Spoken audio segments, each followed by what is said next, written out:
আসলে কি বলবো, বাংলাদেশে কর্ম করাই ভেজাল। কিন্তু যারা শিক্ষিত চোর ঘুষখোর আছে তাদের ঘুষ খাইলেও কোনো সমস্যা নাই। কিন্তু বাংলাদেশের ভিতরে যারা দিন এনে দিন খায়, মেহনতি কণ্ঠস্বরের মানুষ, সেসবের দেখেন যারা এখানে ব্যবসা করে সবকিছু ভেঙে বিলীন করে দেওয়া হচ্ছে। আসলে কি বলবো, দেখেন এই যদি হয় দেশের অবস্থা, তাহলে বলার মতো কোনো ভাষা নাই। এখানে ডেইলি 500-700 লোক কর্ম করে, তাদের পেটে লাথি দেওয়া হচ্ছে।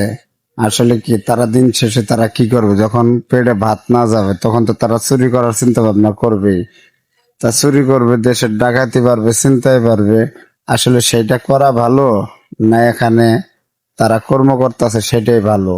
আপনাদের কাছে জানতে চাইলাম, সেটা আপনারা বেশি করে শেয়ার করে জানিয়ে দিবেন। আসলে সেটা উপরের মহল পর্যন্ত, এই দেশে কি কর্ম করায় ভেজাল না চুরি করা ভেজাল?